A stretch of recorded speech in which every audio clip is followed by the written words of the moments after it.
Christy Gilbert Holstege. Do solemnly swear Am I supposed to do this?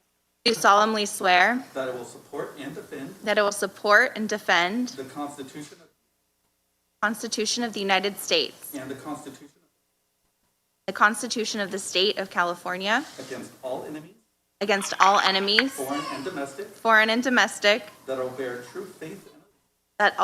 true faith and allegiance to the Constitution of the United States, and the Constitution of the State of California, that I take this obligation freely without any mental reservation or purpose of evasion, and that I will well and faithfully discharge the duties upon which I'm about to enter. Congratulations on your re-election.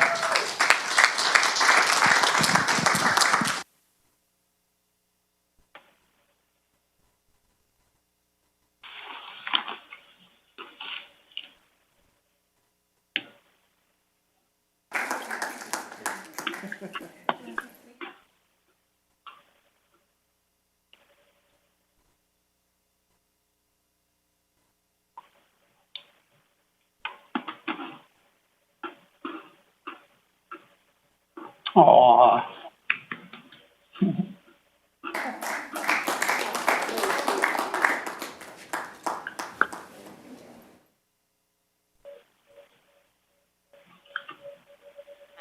Thank you. This is a historic moment for our city, truly, to wait 82 years for a female mayor. That means we've gone 82 years without having a woman represent us as mayor. And it's not about me, though, that will be some of the headlines, but really the women who built this city. And women have been leading and building this city for over 82 years. There's a photo in the city clerk's office in City Hall of women running a polling place in Palm Springs, really in the dirt, before women had the right to vote. So that's the leadership of women in this city. And I wanted to do a PowerPoint presentation just really quickly. Thank you to Denise Goolsby and Amy Blaisdell from the city staff who helped put this together along with the Palm Springs Historical Society. But just want to go through just a few of the women who built this town. So we all know Nellie Coffman, who founded the Desert Inn, a world-class, first-class hotel, which really changed and set the foundation for tourism that drives our economy today. Next, we have Pearl McManus, who opened Pioneer Properties in Palm Springs, and I love this. She was the president, and her husband was her secretary, and that was in the 1920s. You have Zadie Bunker. Her and her husband opened Bunker's Garage in 1914. She purchased property, investing and reinvesting in Palm Springs. She was the first woman to receive a chauffeur's license in the state of California, earned her pilot's license at the age of 65. Ruth Hardy, who we all know, who purchased the Ingleside Inn in 1935, and she became the city's first councilwoman in 1948, and she used the campaign to plant the palm trees that would line Palm Canyon and still do today. We have Melba Bennett, who started the Palm Springs Historical Society as an auxiliary unit of the Wellwood Murray Library. We have Vyola Ortner, who in 1954 was a member of the Agua Caliente Band of Kuya Indians, and she was elected chairwoman of the first all-female tribal council. So the tribe beat us many, many decades having female leadership. She went to Washington to convince Congress the tribe had the right to long-term leases, and in 1980 she was elected to the Palm Springs City Council. We have Cornelia White, who we all know through the Cornelia White House, who was a prominent pioneer.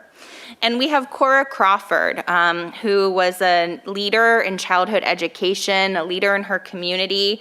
She moved to Palm Springs from Texas in the 1950s. She settled in Section 14 before being moved when Section 14 was raised, and she started again in the Desert Highland Gateway Estates around 1960s. She's an incredible leader who many of us have been honored to know her and her family. And so early city council history makers, we went over the first women on city council.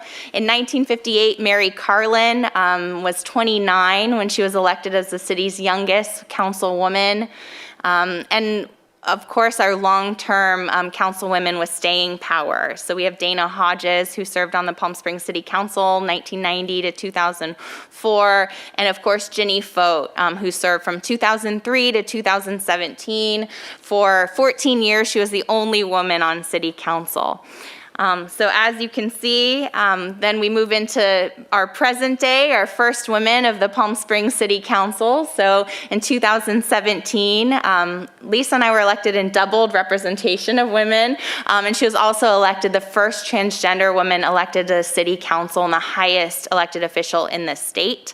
In 2019, we had Grace Garner, the first Latina ever elected. And then in 2019, we achieved our first all female majority on city council, and then now our first female mayor. And I think that's important to go over because women and men and everyone all together have really built a beautiful city that we are so honored to serve every single day. And, I'll just say briefly,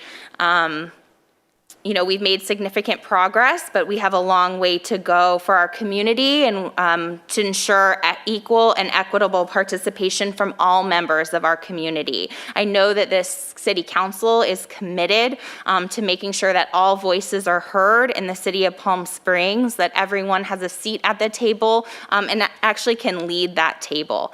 And we will continue to build a stronger and more diverse democracy to make better decisions by considering everyone's point of view and continue to work every day for our city. So I'm incredibly humbled by the voters and the residents of District 4 and the city of Palm Springs. Like Lisa, my district, she has me beat, but we had 91% voter turnout, which is just incredible. I think we can prove that we have the most engaged residents here in the city of Palm Springs. I want to thank my family, my parents, and my husband, and our newborn baby, Aiden, who's crying during this ceremony. And I'll just say we face a difficult and challenging year. We are in the midst of a public health crisis, an economic crisis, growing inequality in our city, housing and homelessness crisis, and a climate crisis, just to name a few. But we will get through it together.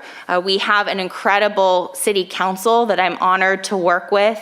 Everyone is so committed to the residents and the people of this city, and I know that there's light at the end of the tunnel. We have a difficult year with difficult decisions, but we will come out stronger and better than ever, and Palm Springs brand and our community is so strong, and we will continue to make progress, just like women have been doing for over 80 years in the city of Palm Springs. So thank you for the opportunity to serve, and I'd like to share this with my colleagues on city council. As Mayor Kors says, we have equal responsibilities on the city council, and we all represent our districts and our community, and we come together to represent the city. So thank you very much for the opportunity to serve, and I look forward to this year together.